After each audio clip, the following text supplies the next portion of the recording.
All right, everybody. I fell asleep around like 7. Dude. Oh shit. Around 7, and oh no, I fell asleep in the early afternoon, um, and woke up around 7. Pathetic. It's 9 right now. Anyways, but I'm headed in tomorrow. I'm gonna get strong. I'm gonna get muscles. But I was watching this video just now, and it was on whatever, but they mentioned Soul Invictus, right?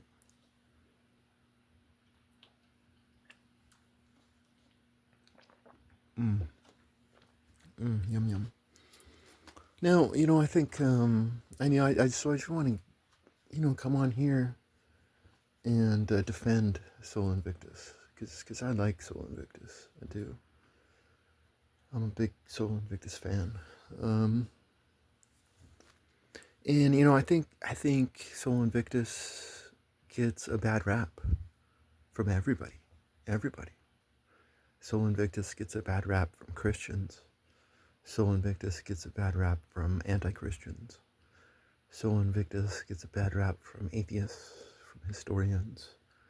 And Soul Invictus even gets a bad rap from so-called pagans. Now, a note on pagans, there's no such thing. There's never, ever been such a thing as a pagan.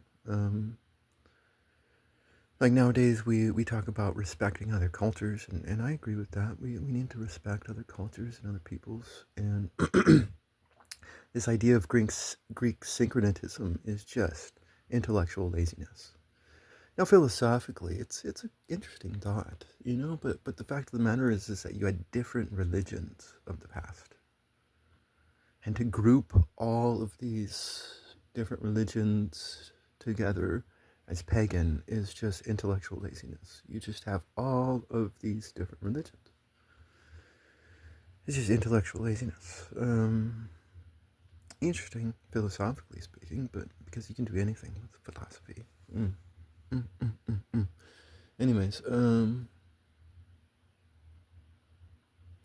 no, but like even Soul Invictus gets a bad name from even like pagans, so-called pagans, because like they're thinking, there are also all these different religions in the past, and they might agree with one or several of these religions.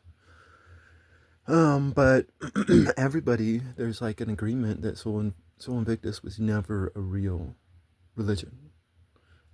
Soul Invictus was never a real god. He was created by this Roman emperor. And so, I just want to come on here and defend Soul Invictus. Now, Soul Invictus, Soul is the sun, and Invictus is, I'm pretty sure, the unconquerable. So this is the unconquerable sun. Like if you want to get into Greek syncretism, then we're talking about Ra here, right? Ra, Ra. But we're talking about Ra, the sun god. A Roman form of Ra, different respect. But yeah.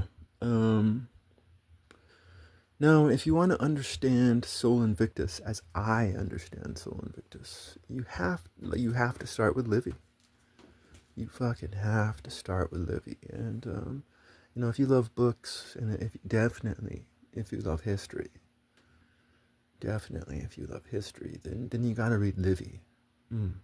Livy is one of the bright lights of mankind. Totally go out there and read you some Livy, right? And it's not just Livy. It's like what I'm about to say isn't really properly understood amongst historians, but some of them do understand it. And this is this whole idea of the rise of the early Roman Republic, right? Because everybody talks about Rome, right? Everybody talks about Rome. But it was during the early days of Rome that Rome laid the foundations of its future power. And then it became this corrupt entity that just refused to die. And it eventually did, though. Um, but in its early days, it was pure. It was pure. So, like, I mean, if you look at where Rome is, it's on the plains rather than the mountains. But Rome is 7 hills, and so Rome started out as a bunch of hill farmers, right? And there's this historical tradition about city folk versus country folk. And like if you're living in the hills, in the mountains, like in Judea, then like if you've ever walked around a mountain, it's like up and down, up and down. You gotta have some strong thighs, you know. Well, if you're an effeminate city person, then everything's gonna be flat, you know. Um, and so Rome was begun by a bunch of hill farmers, right? Some hardy hill farmers, and I think if you look at the history, I think it was what's his name? It was the second king of Rome, who really turned Rome into the power that it would become, right? Because what you have to understand is that in the early Roman Republic, you have to put it in context, right? And so, what is the context of the early Roman Republic? It's a Mediterranean world. It's a Mediterranean world that is dominated by the Phoenicians and the Greeks. Now, both the Phoenicians and the Greeks are kind of like modern day peoples, you know. Um, they they were cynical, you know. Greek syncretism had killed the gods.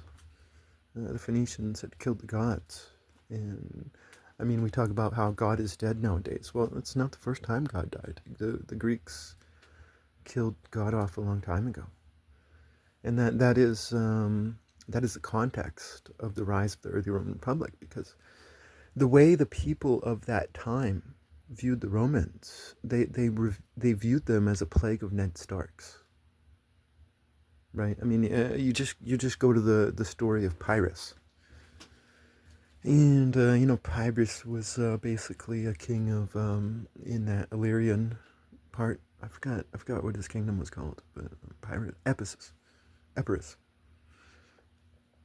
But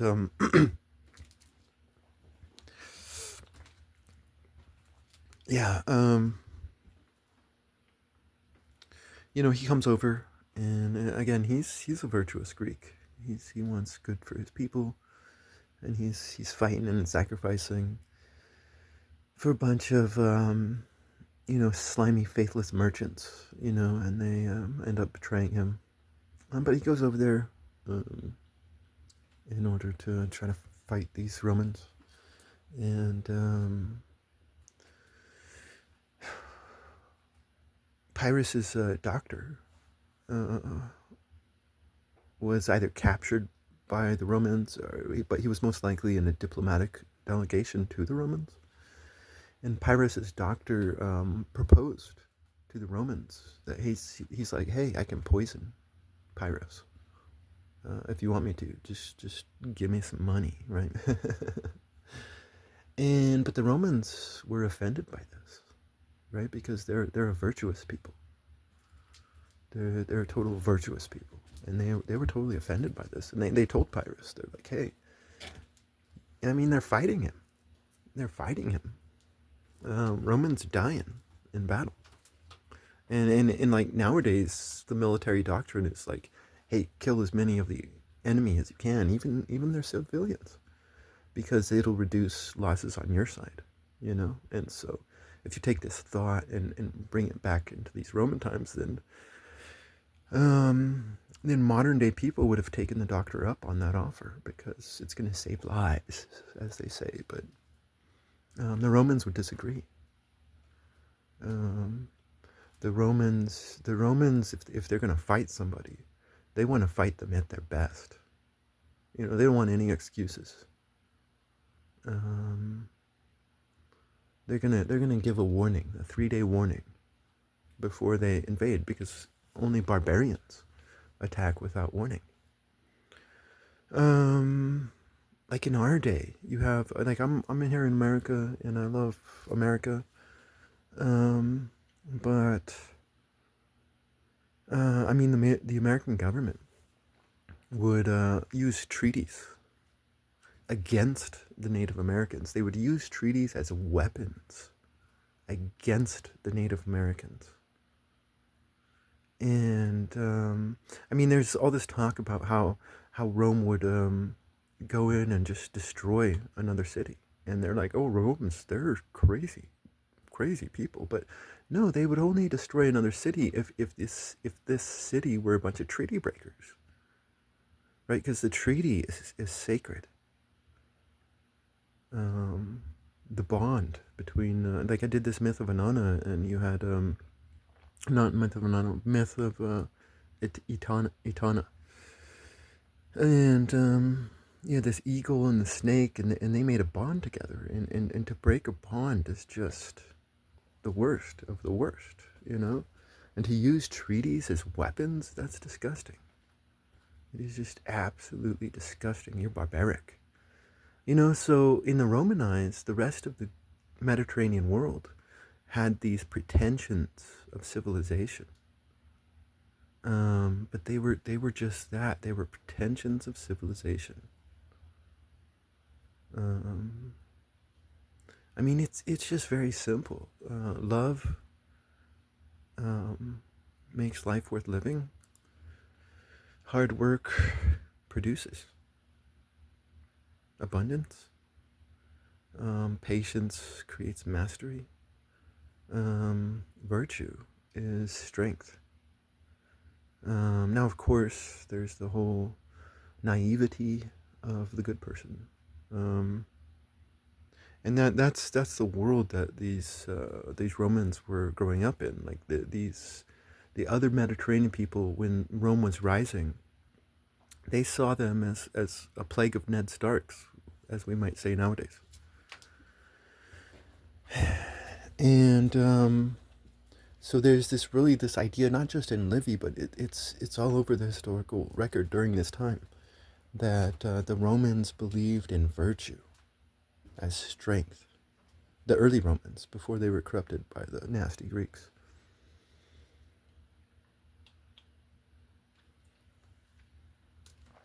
And yeah, I mean that's it. That's the idea that exists within the historical record. You can find it within Livy and other sources as well. This idea that the Romans were virtuous, and the rest of the Mediterranean world was nihilistic and cynical. Anyways, so fast forward, the Romans meet with the Greeks, and the Greeks have always hated the Romans with a visceral passion. Yet the Romans, for some reason, they just love the Greeks, even though the Greeks don't like them. I always found that strange, but whatever. The pretensions of civilization.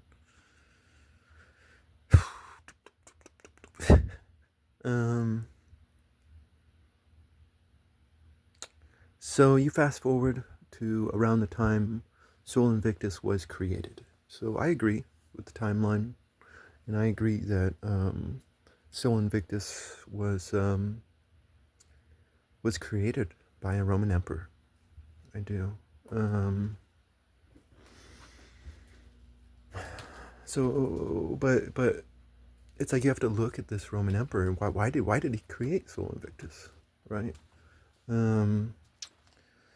No, Sol is sun, and Invictus, I'm pretty sure, is unconquerable.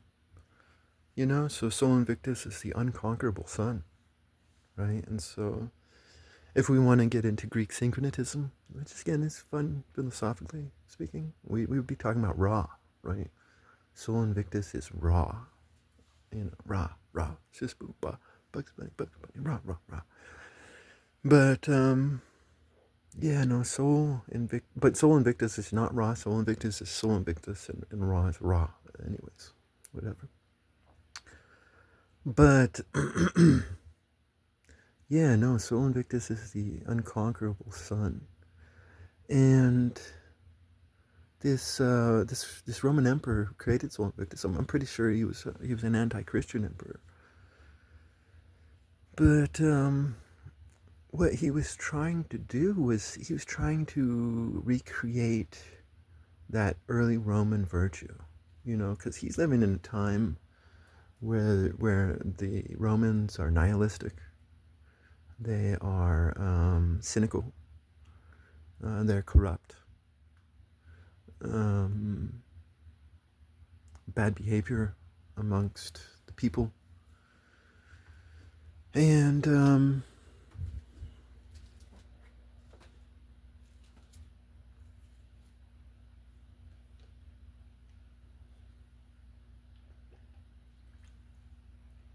so he's trying to recreate this early Roman virtue.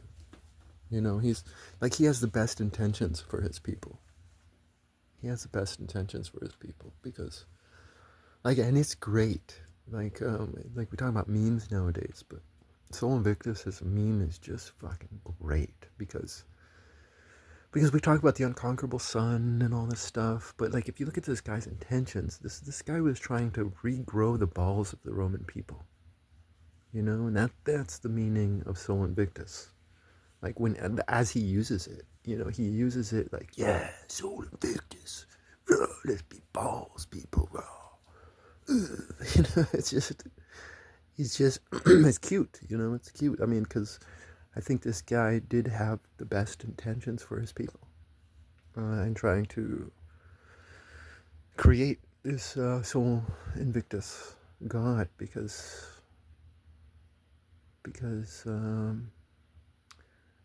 he did well, I think, maybe not, I don't know him, but from what I've read, it really does seem like he was trying to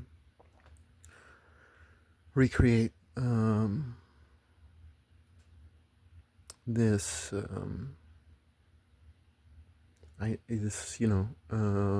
the unconquerable sun as this idea of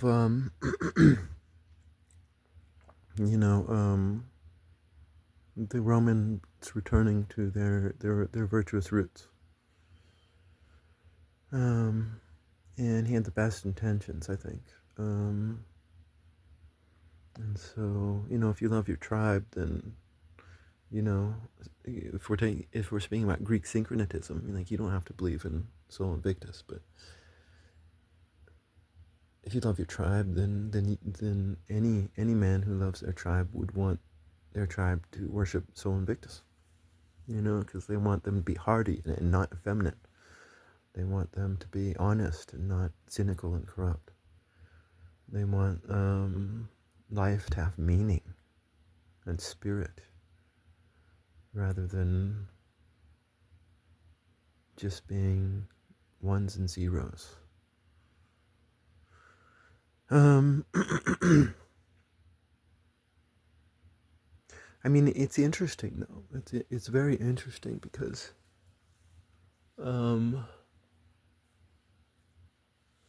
like we think about this idea of the unconquerable sun. Now, if we put ourselves in that time, just like take yourself out of the time that we're living in nowadays and put yourself in this time, like this idea that the sun could ever be conquered is just ridiculous. It is.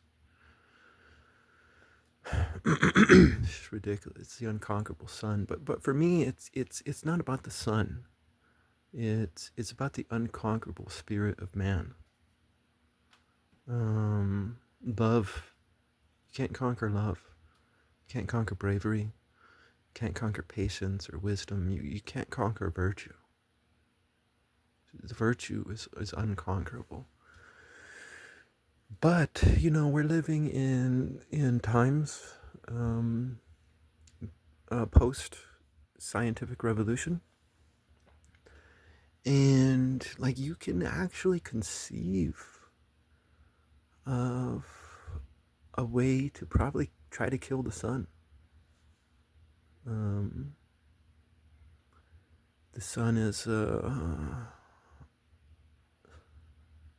mass of chemical reactions, and if you introduce the correct chemical reactions within the sun, then you could possibly kill it, right? And like, I don't want to inspire any mad scientists out there. Like, I like the sun. I don't think we should kill it, but um, like conceptual. I'm just talking like philosophically and conceptually. Like, you could probably introduce some chemicals within to the sun that could kill it.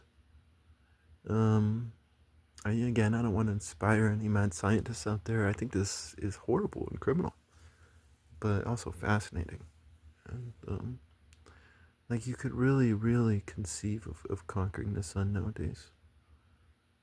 So it's weird how just times change, you know. That's cool. Like, I think some of the great stories out there that we all love is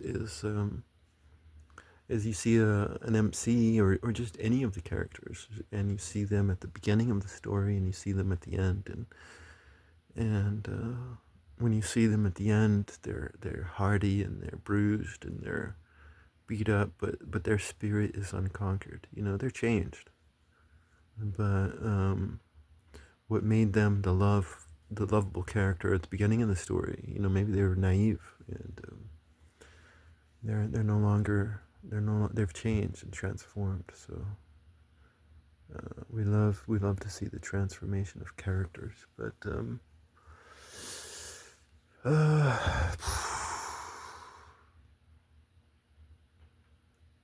yeah. So for me, it's like, you know, I love Soul Invictus. It's like um, you know, I mean, living hard. Living hard is like, I learned about this woman one time, and she would wake up in the mornings, and she didn't have central heating, so it was cold outside of her covers, and she had to pee, and she just didn't want to get up outside. She just didn't want to get up and to go pee, or to do anything because it was too cold, you know.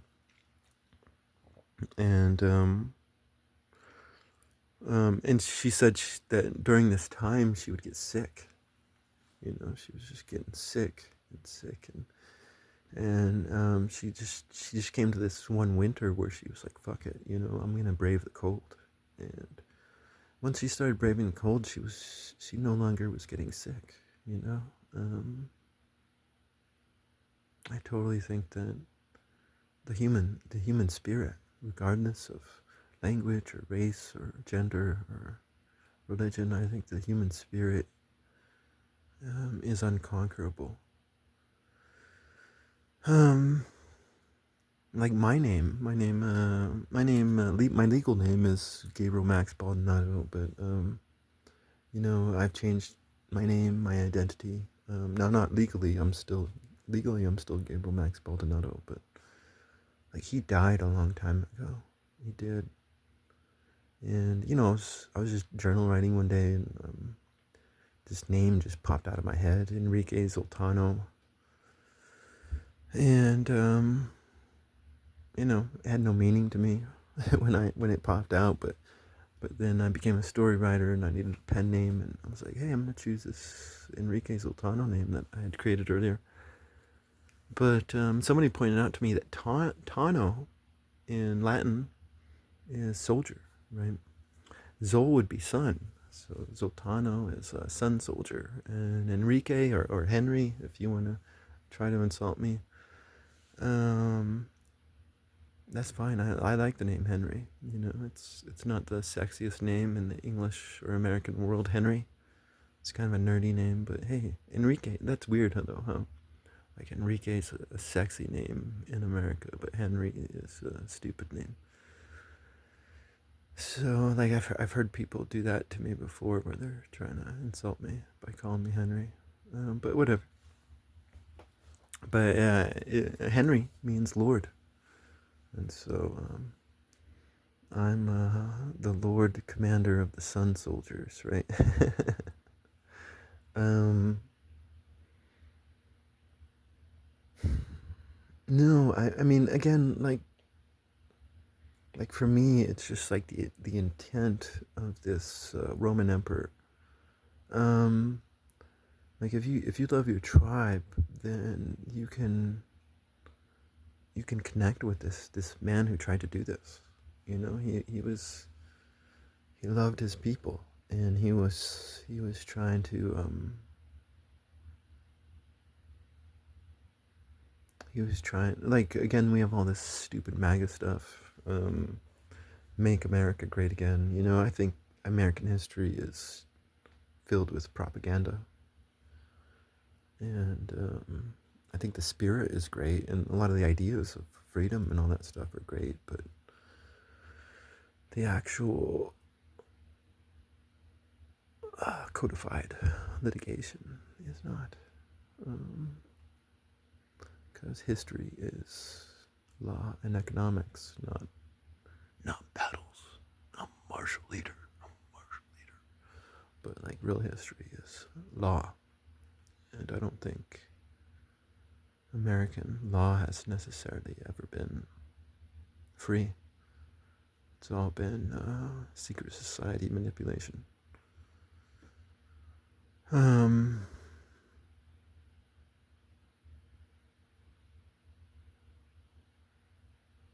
Anyway, so I'm just rambling right now, but no, I totally like that's what this guy was trying to do in an honest way, not in modern polemics, but he was trying to recreate what made the Roman people powerful, and what made the Roman people powerful was just